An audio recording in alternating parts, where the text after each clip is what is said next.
ladies and gentlemen. Good evening. This is Essie Sibanda again. Welcome. Today is a Tuesday. I promised I'll be back on Tuesday. And today, first, we have to be thankful that we are alive. We've got breath in our lungs. And some of us have managed to go to work and come back. And we are here safe.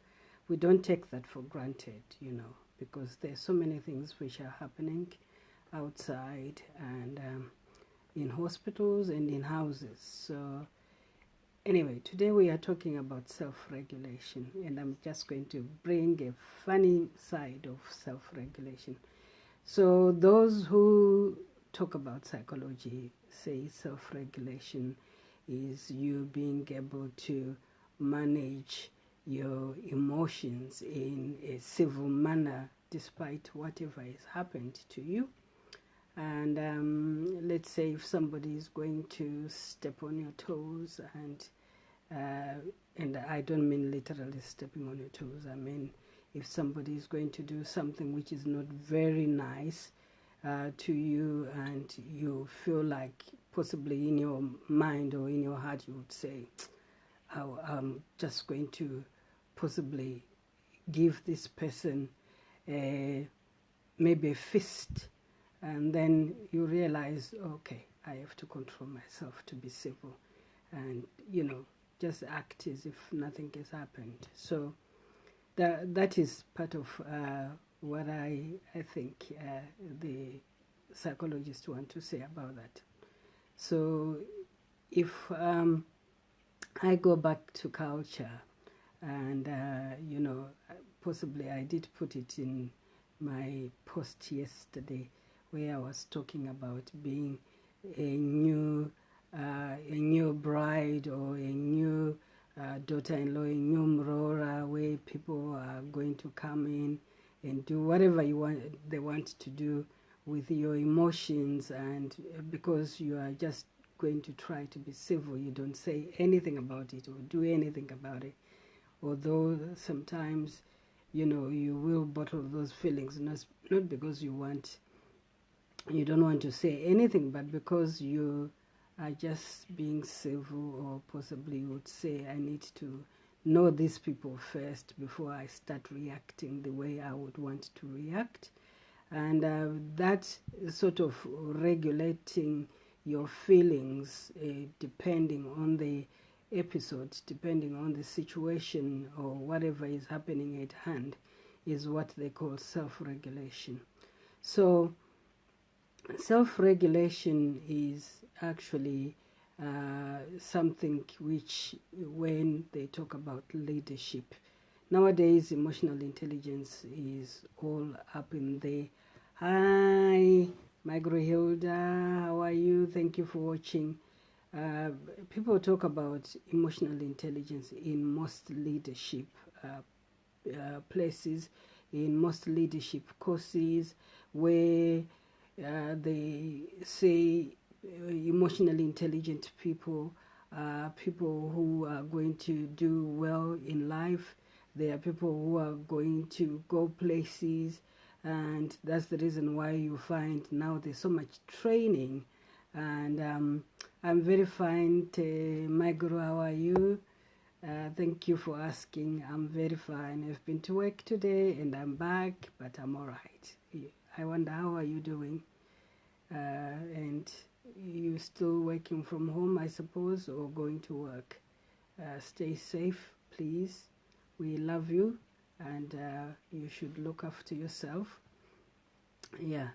And so we are now training people to be emotionally able to adjust, be aware of their surroundings, be aware of possibly holding their tongue. We would say at times where you want to speak, you have to see what the environment is like first before you say whatever you're going to say.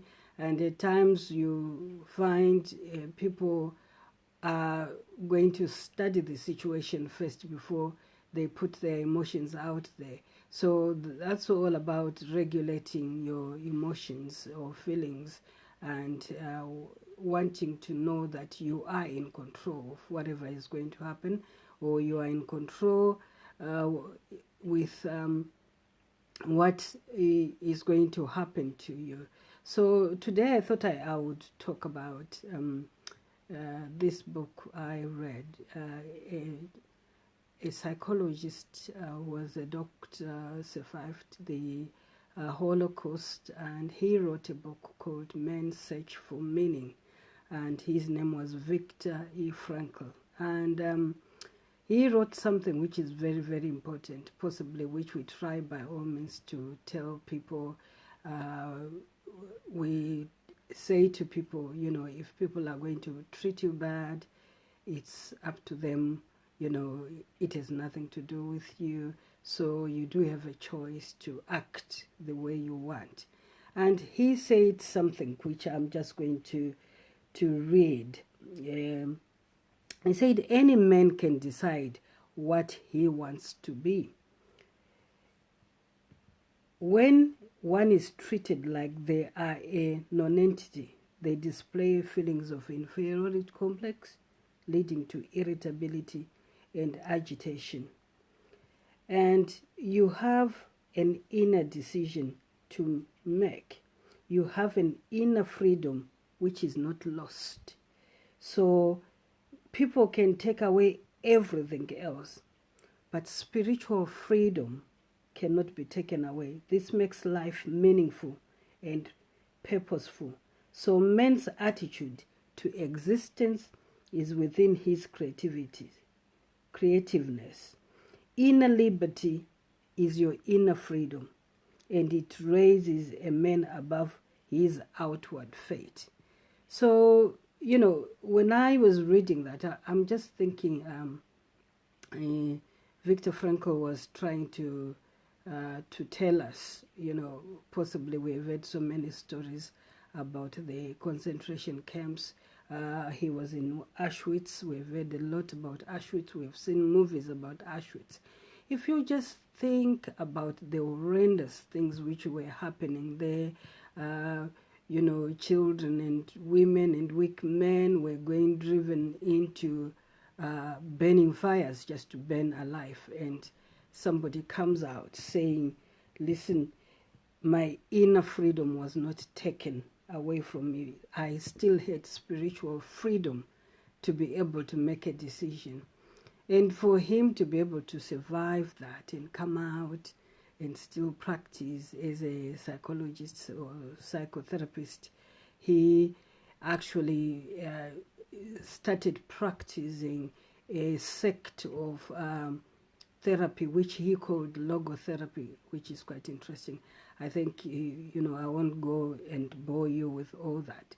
But the thing I took out of that was that, you know, anything can happen, you know, around you, the environment, on your body, physically, but spiritually you are still there.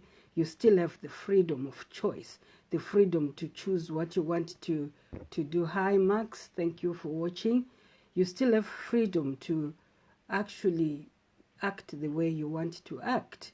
And it's very pertinent in a world where, you know, possibly when I was speaking on the last talk I did on Sunday, I was talking about you are nursing people who don't want to be nursed by you, but you have to do your job at your best ability because that's what you are there for. So you are actually looking at what's your end result, what do you want, what's your goal, what do you want to achieve there, so that you are not going to be faced by whatever is happening around you. So you are actually just keeping yourself there, and, you know, spiritually you are the same. And it goes back to what I did put out, I think, in one of the post, the text post, where I was talking about, you know, the I am doesn't change. It doesn't matter what happens. You know, I might be beaten around there. I might have lost a lot of people. You know, I might have been sacked from my job. I might have been abused. But the spiritual me is still there and is still able to decide what I want to do. So self-regulation is something which possibly I am trying to look into the papers, into the research papers, in what the what do we call them, the psychologists or the researchers, the academic fraternity are describing it to be. But possibly if I go back to when I said, you know, the Bible is full of emotional intelligence, I'll go back to Proverbs. And Proverbs is got, you know, well, I suppose you could call it self-control, because in the Bible, I suppose we talk about self-control. But self-control, and to me, in self-regulation is totally the same, because things can happen and you just need to control the way you react, and so that you don't react in a manner which makes you lose your integrity. That's the reason why you find possibly so many of us will have been battered by life events such that you are unable to take care of those feelings you are having, and you go on a self-destructive mode, and before you know it, you are destroying yourself. And I think I did say about addiction when we were doing the grief series, and I said, you know, when I lost my siblings, hi mine Chichi, how are you? Thank you for watching.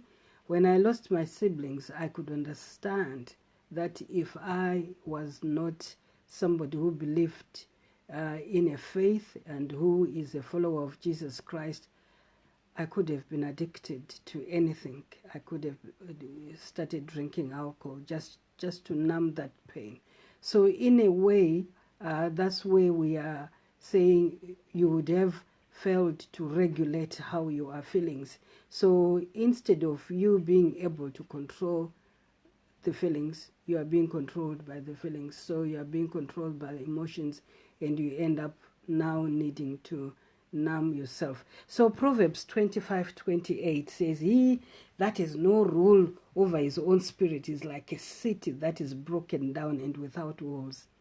So it basically, it means self-control, isn't it? So if you don't have self-control, you don't have rule over yourself.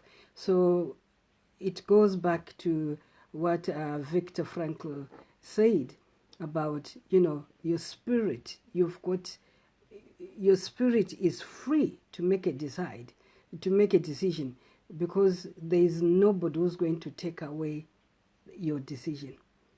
So you have a choice to decide how you want to react. On that note, I think for today, we have had so many people come and watch us. Mind cheers, I can see there. I saw Tete Hilda and I saw Maxwell. Somebody came and left. I'm not sure who that was. And but we are so glad you did pass through and watch the video afterwards.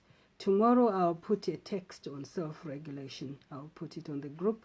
And for those who haven't downloaded the ebook on grief, it's there on the Bara Hope. You can download it. If you are having problems downloading it, just direct message me and I'll give you a link to download it. It's free. It's not for sale. So you can give it to as many people as you want to. And thank you guys for watching. Stay safe. Wash your hands and moisturize your hands so that they don't become dry. And we see you on Thursday. Yeah, on Thursday. And tomorrow I'll put out a text. Thank you. Bye.